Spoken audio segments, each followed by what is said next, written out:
I am with the esteemed and enterprising and, well, Henry Strouts, who has been around in the industry for a long time and involved particularly with that whole idea of game simulation, how that reflects the industry. Welcome to the podcast. Oh, it's lovely to be here, Barclay. Um, these are going to be detailed and structured and quizzical, probing questions. Of course, I wouldn't expect anything less. Let's just start. I mean, I think you've been involved for what, 20, 25 years in that part of the industry? 2001. Yeah. Yeah. And, I knew your stuff and was still am aware of all and the value of those kind of things. You get people into a situation where they can play a little bit but they can see things that they might not see in normal way of workings. And so, I mean, that it's a really valuable approach. The challenge obviously is when things keep changing, how do you get ahead of the game? How do you reflect that? What are you seeing at the moment? What kind of issues or questions are you getting at the moment about how you can add value with that? Well, what's really interesting is there's so much change and it's happening so quickly. Although we'd probably say that 20 years ago that was the same as well. It's just that a lot of enterprises don't necessarily understand what they mean to their own organizations. So you have vendors who are moving very fast, particularly around AI, that sort of thing, and enterprises trying to keep up, and yet they still have a lot of legacy issue. And it's how do they see it fitting into their own organizations? What does that mean to them? And what are the outcomes actually going to be for them? So it is confusing, and there's a lot to try and understand and unpack. So do you take that sort of position to try and help people to cut through there's so many areas of hype and, with any new area, suddenly everything's prefixed AI or suffixed AI, and people start talking about it's the AI that they need, not the solutions that they need. So, I mean, is that a challenge that you're trying to face at the moment? I think the important thing, the way we come from it, so of course we're creating experiences which in some way go to modeling the experience that enterprises have. And I think one of the things that we're able to do is put these new things like AI in the context of an operation that they're trying to deliver excellence in. Okay. And it's so often the case that they're being told that AI is going to solve all the issues they have. But of course, the reality is, as we know it, that many of those issues lie with basic maturity, and often that without being able to see AI in the context of how you run your operation, it's quite difficult to understand how it will really impact you and whether or not you're even ready to get the benefit of it. So that's a challenge. And by helping people, by playing simulations through, they can start to visualize and understand what their journey might look like. What are the things they really need to be doing to get to where they need to be?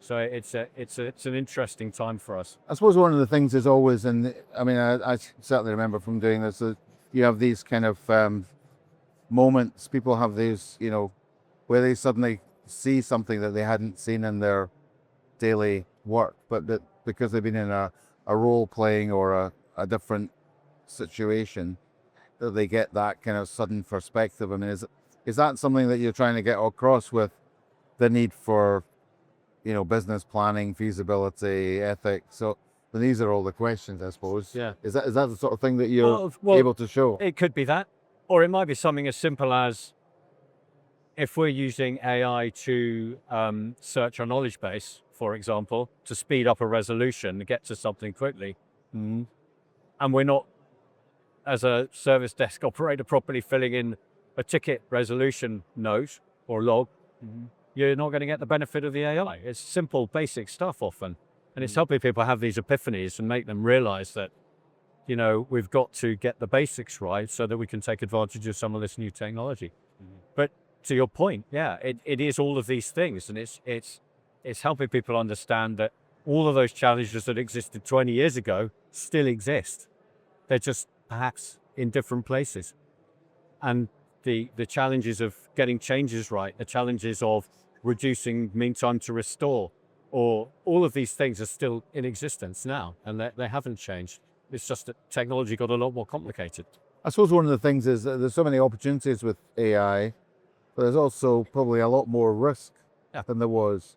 So again, if that's something that can be highlighted. So, I mean, you talked about epiphanies, which is the word I was trying to find earlier on. Wait, sorry, what word? Epiphanies. Yes, okay. I Think what it about was. that just suddenly goes, oh, Yeah. I should be doing that, or why did I not do that, or whatever.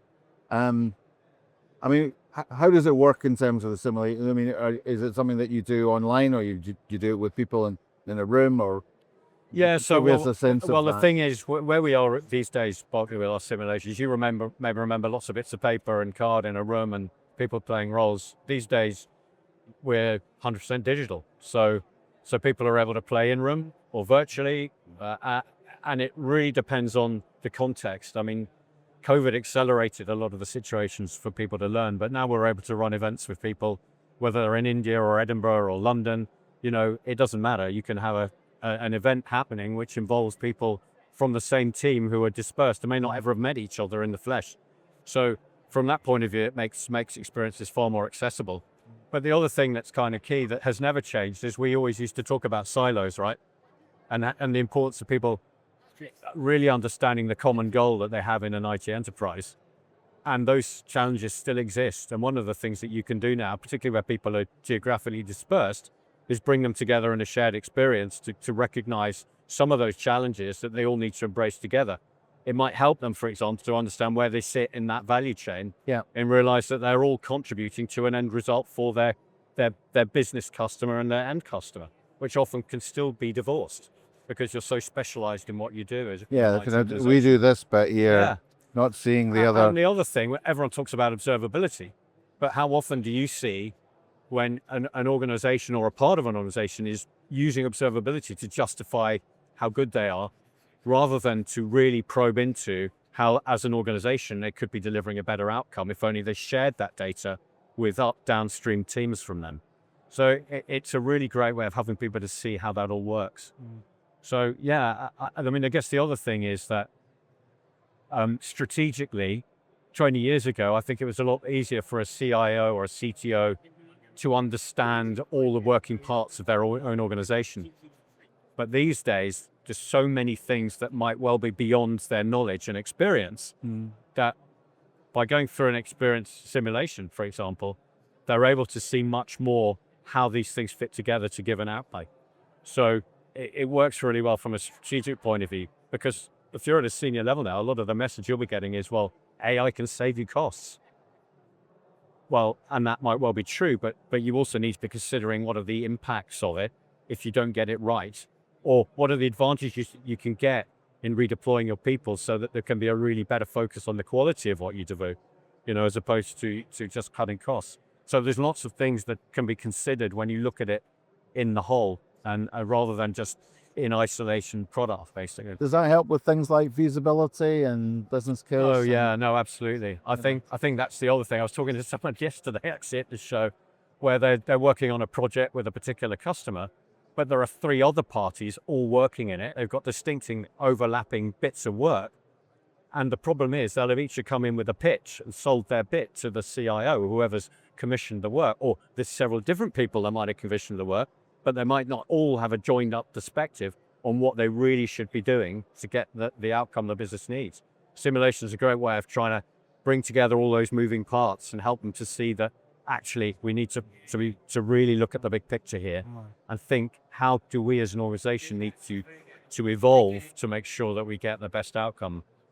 So it's all about that.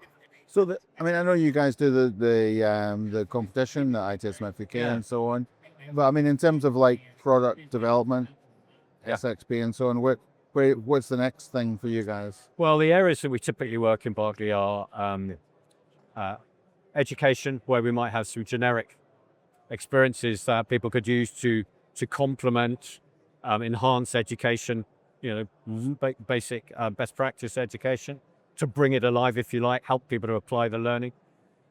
We also work directly with vendors to create configured versions for them.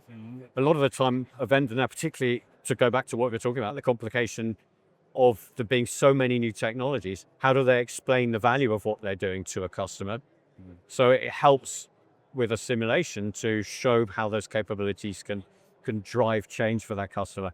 But also, and here's another challenge, particularly for vendors, how do I enable my sales guys to actually have a conversation with their customers, particularly if they've been successful salespeople, but in another technology industry, But it's and not they a don't safe know the environment. conversation. Yeah. And it's a great way of them actually being put in the shoes of that customer and experiencing those challenges that they can then map solutions onto, rather than being told by their marketing teams, go and sell AI because you'll get most comp on that, rather than thinking, what does this customer really need to get them there? And then the kind of final area is, how does an enterprise actually drive adoption? You know, that the old challenge that you've got, there's a lot of politics around what processes you follow, what technologies you use. If you've got a large enterprise, it's highly likely you've got lots of different products in there and everyone has their favorites.